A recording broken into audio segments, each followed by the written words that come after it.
Nossa leitura inicial de hoje é da coleção Fonte Viva, de Chico Xavier, pelo Espírito Emmanuel. O título é Na Obra de Salvação.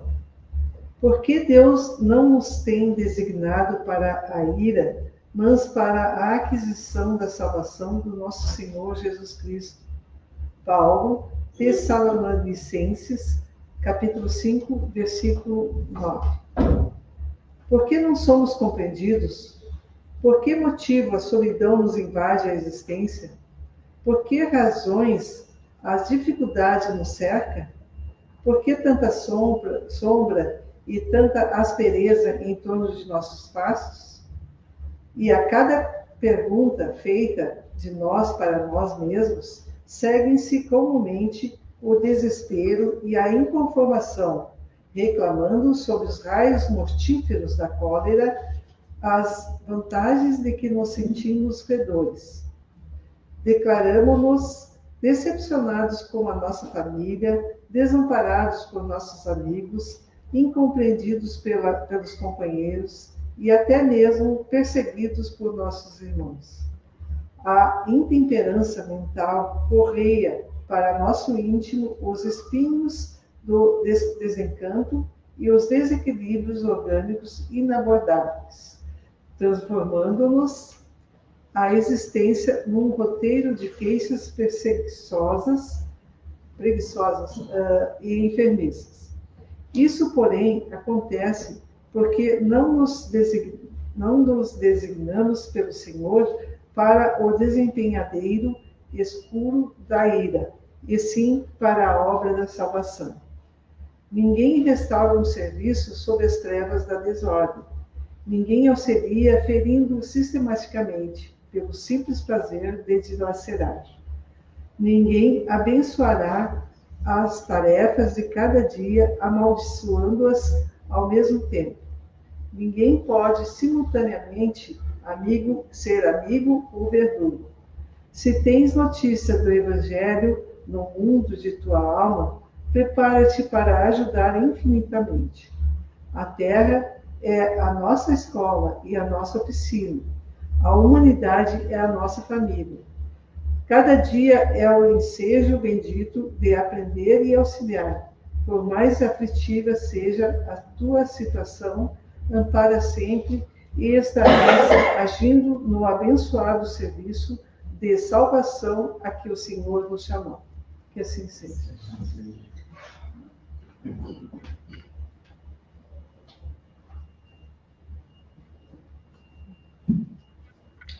Boa noite a todos os irmãos aqui presentes, boa noite aos irmãos desencarnados e boa noite a vocês que nos acompanham pelas mídias digitais.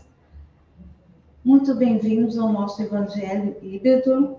Com muita alegria e gratidão no nosso coração, nós vamos iniciar o nosso Evangelho. Primeiramente, nesse momento, vamos fechar os olhos e nos conectar com a espiritualidade superior, para louvar e agradecer a Deus, que é todo misericórdia, amor, perdão, justiça, ao Divino Mestre Jesus, o governador espiritual do nosso planeta, e a espiritualidade, a equipe espiritual da nossa casa Allan Kardec, aqui de Balneário Gaivota. Neste momento, então, Pai amado, nós te louvamos, agradecemos pelo dia de hoje, por estarmos com a nossa saúde em perfeitas condições. Nós agradecemos pela nossa família corporal, a nossa família espiritual, os nossos amigos, por tudo que nós recebemos de bom, Senhor. E nós fazemos a oração que o Mestre Jesus nos ensinou. Pai nosso que estais no céu, santificado seja o vosso nome, venha a nós o vosso reino, seja feita a vossa vontade, assim na terra como nos céus. O pão nosso de cada dia dai-nos hoje, perdoa as nossas dívidas, assim como nós perdoamos os nossos devedores. E não nos deixes cair nas tentações, mas livra-nos de todos os males. Que assim seja.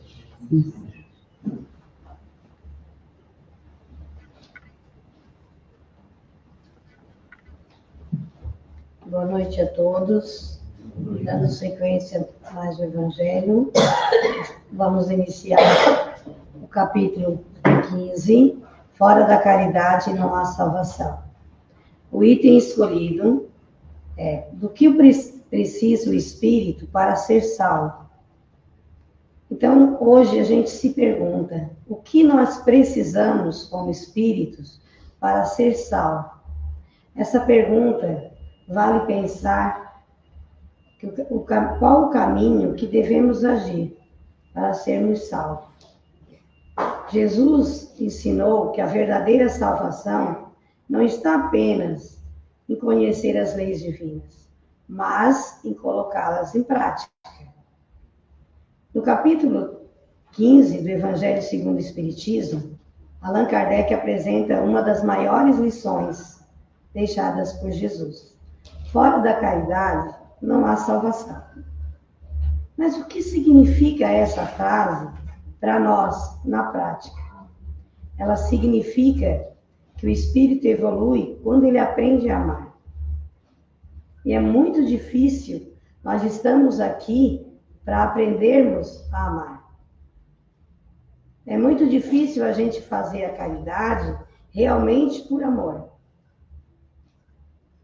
E quando a gente conseguir transformar esta caridade em amor, e nas nossas atitudes, nós realmente estamos fazendo o que Allan Kardec disse e o que Jesus sempre nos falou há mais de 2000 anos. Certa vez, um doutor da lei perguntou a Jesus o que deveria fazer para alcançar a vida eterna. E foi um momento, eu não vou falar hoje da parábola do bom samaritano, porque ela será no próximo domingo. Mas foi no momento em que Jesus convidou os apóstolos para eles irem até um outro local. E o caminho, eles poderiam escolher 2 caminhos até chegar lá. Ou pelo Rio Jordão, que teria muitas sombras, eles podiam dormir, descansar. Mas Jesus escolheu o caminho do deserto, porque por lá ele passaria na Samaria. E os apóstolos até questionaram ele, que era um caminho mais difícil. Mas Jesus disse, por aqui eu vou conseguir que alguém pratique a sua caridade. Que alguém veja em nós que não somos inimigos.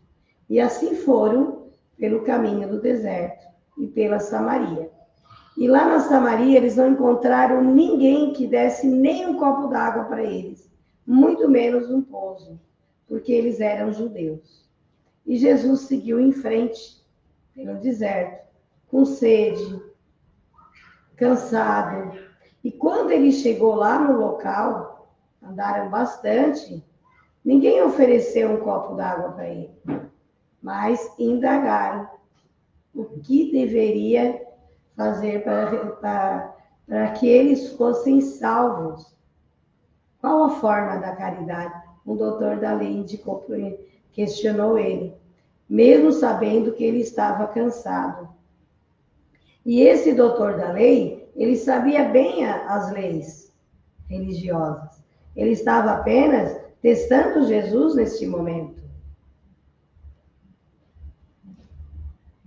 Então Jesus respondeu para ele de uma forma simples, objetiva, como ele sempre explicava, que bastava apenas amar ao próximo como gostaria que fosse amado.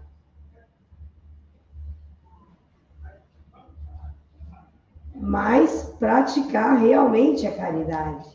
E que o amor ao próximo era vivenciar no dia a dia o Evangelho. Então, quando a gente fala no amor ao próximo, não é nós dar aquilo que sobra no nosso guarda-roupa. Não é nós dar as nossas sobras. É nós realmente ver do que o nosso irmão está necessitado. O que está acontecendo com aquele irmão? Às vezes ele está com bastante roupa, mas o espírito está nu. Às vezes ele está alimentado, mas o espírito está com fome de conhecimentos divinos, da palavra de Deus. Amar ao próximo significa ajudar a quem necessita de todos os cuidados, respeitar as diferenças, independente da cor, independente se ele é estrangeiro.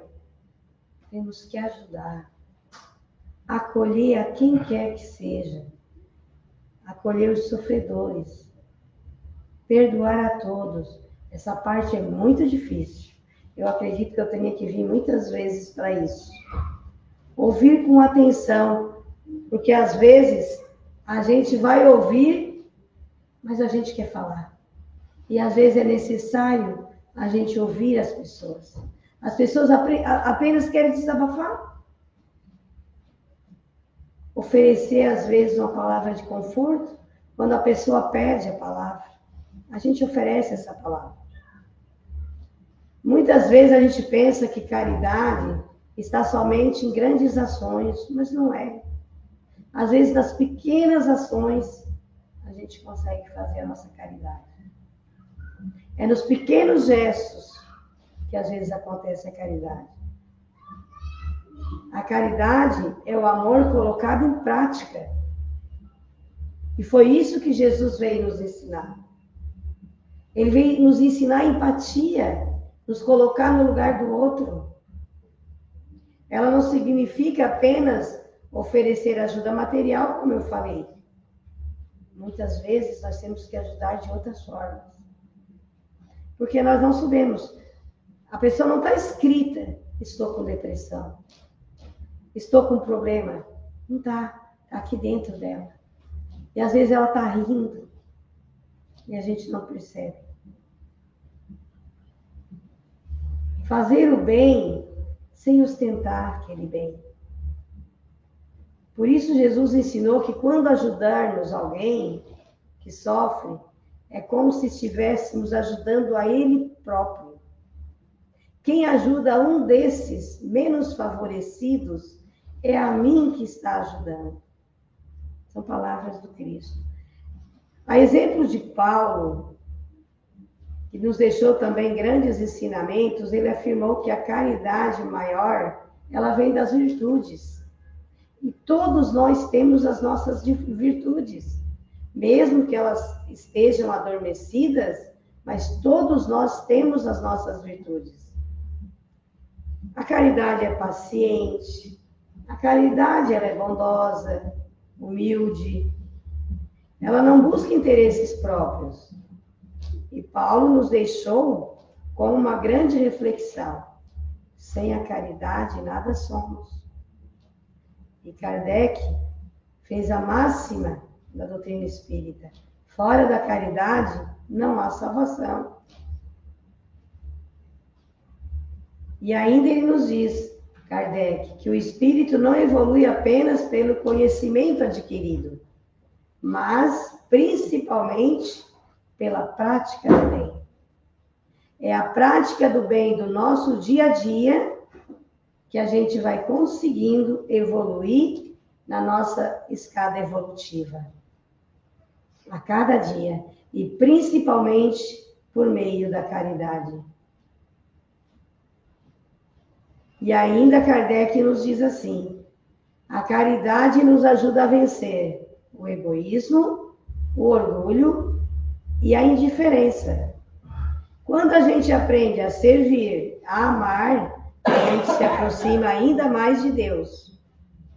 Mas como é que a gente vai praticar essa caridade no nosso dia a dia, com tanto transtorno que a gente vive, com tanto serviço, com tanta correria? Basta colocar nessa nossa correria as nossas virtudes em prática.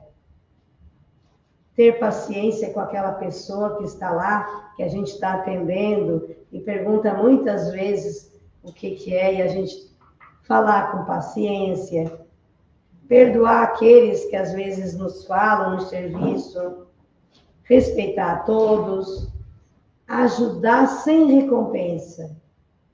ouvir alguém que precisa conversar. E quando eu falo ajudar, sem esperar recompensa, a gente está vivendo em momentos que muitos precisam de um auxílio para um trabalho, para alguma coisa. Pequenos gestos podem representar grandes demonstrações de amor e de caridade.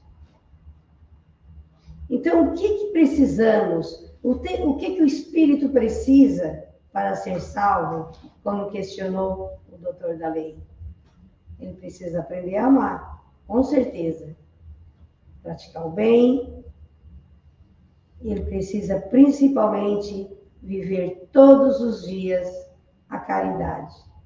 A verdadeira salvação começa quando deixamos de apenas conhecer os ensinamentos de Jesus e passar a vivenciá-los no nosso dia a dia. Por isso fica uma pergunta para a nossa reflexão semanal. Estamos apenas conhecendo o amor que Jesus nos ensinou ou estamos colocando esse amor em prática nas nossas atitudes? Vamos pensar essa semana. Como estamos fazendo a nossa caridade? Só aprendendo na teoria ou estamos colocando em prática? Vamos lembrar da palavra de Allan Kardec, que fora da caridade não há salvação. E neste momento, então, meus irmãos, eu convido para que todos possamos fazer a nossa caridade, enviar boas energias a todas as pessoas necessitadas, principalmente aqueles nossos irmãos que por algum momento da sua vida tiraram a sua própria. Então vamos fazer esse momento, logo em seguida, a oração final.